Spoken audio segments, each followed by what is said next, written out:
Like I said, you want to be jumping generally when attacking. The other thing you just saw is if you are on a platform, you do not want to just drop off the platform because you will lose your momentum. You always want to do a little hop. But here's where we're going to do some lag help, and what I do is a technique I have called grenade drifting, which, as you can see, since my clones move a little bit after I do but fire the same time that I do, what I can do is short hop and then attack down.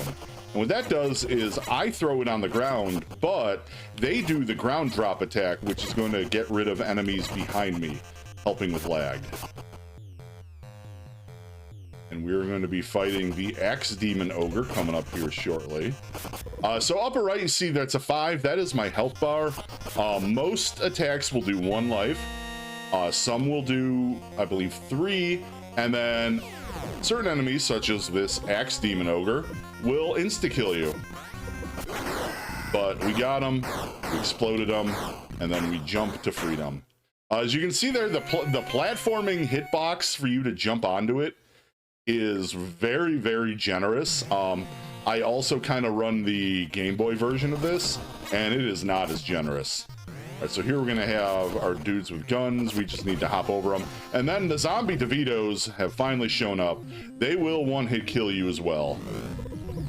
So we want to, when we see them jump, get out of dodge and hope that our spirits can take out the zombie DeVitos. Yeah, this is kind of the first mini run killer stage. There have been times just one of them spawns at a very bad location, but it also features, I guess they're in the first stage too, but they're more in this stage, the worst enemy in the game, the Bowstaff Monks. The Bowstaff Monks will deal 3 damage if they run into you, but will instant kill you when they throw their Bowstaff and it hits you in the air. So we really want to get rid of them. We're going to pick up this shield. It's not really a shield. It doesn't protect you. It just deals damage to anything about to hit you. And then we're about to teach Hanzo why you can't really parry explosions.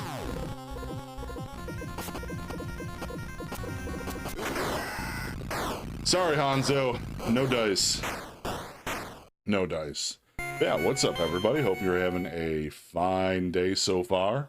This has been a really fun marathon. All right, Infinite Corridor. These Sickle Ninja will instant kill me. They will only attack, though, if you are on the ground when they spawn, or I guess whenever their attack period comes up. The problem with them, though, is they will destroy projectiles. So I have had moments where I thought I killed one, but it knocked my grenade out of the air and then proceeds to bop me.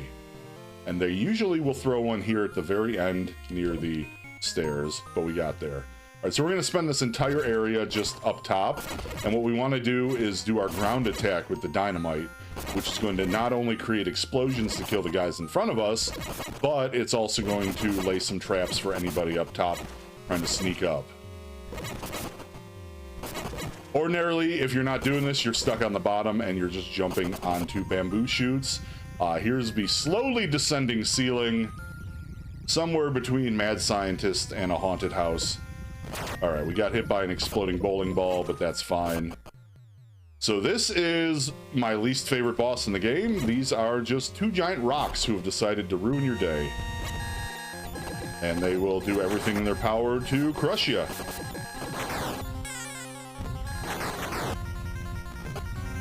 Oh, oh, oh! Oh my god! Alright, alright. Yes, the one and only. Alright, well, sometimes that boss will just randomly kick my ass, and sometimes, I've actually had a couple ninja escapes from it, but yeah, so this level is hilarious because the first time I played it, I just walked to the right for a minute or 2 before figuring out what's happening. You have to climb up. But this is the first stage that has the cave farts, and the cave farts really suck. You're gonna see them, the little steam explosions. They do not respect iframes, so if one hits you right in the breadbasket, you can just die. But anyway, these guys just brought a kite to a ninja fight. Easiest boss in the game as long as you're not woefully underpowered. And then this is the true run killer stage. Yo, what's up, cheeseburger cats? Yeah, this is a fun time. So there you see the Ronin. The Ronin are another one-shot kill enemy. The reason this is a run killer stage is not only do you have these fans of kunai flying at you that are pretty hard to dodge, but you eventually will have just an entire armada of kite ninja possibly taking revenge for their stupid dead boss, followed up by also a lot of bow staff monks. And what sucks is dying halfway through the stage will kind of put you at a pretty precarious situation in terms of power-ups versus who you have to fight. But we're doing okay so far. Lots of lag, which is pretty par of the course. The biggest thing we don't want to do is come up a little, not short, actually long on a bow staff monk and get hit by them right in the face as they're launching one. That was an extremely lucky hit on my part. But now we have the best boss in the game because it's the laziest boss. This is the army of zombie DeVitos, and all they're gonna do is tire themselves out swinging. Yes, good time zone. So theoretically, you can just attack them from atop the rock with just dynamite throwing it straight down, but they will just tucker themselves out eventually and explode.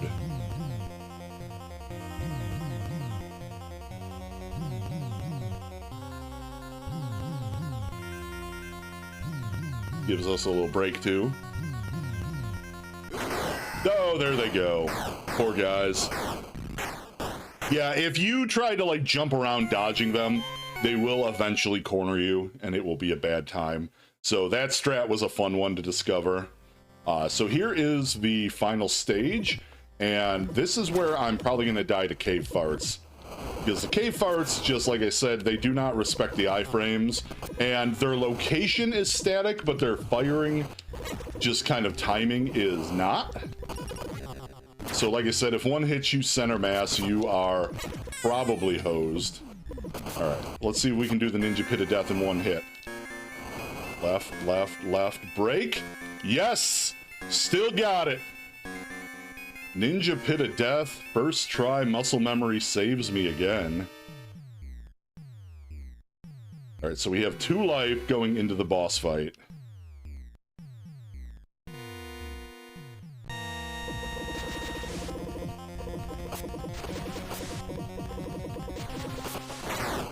And nice. Sub 10 in a marathon run is beautiful. 9:48. 9:48. Let me go check speedrun.com, everybody. Oh, I forgot to put on the "you're gonna die if you have epilepsy" warning. I apologize. Really need to remember that.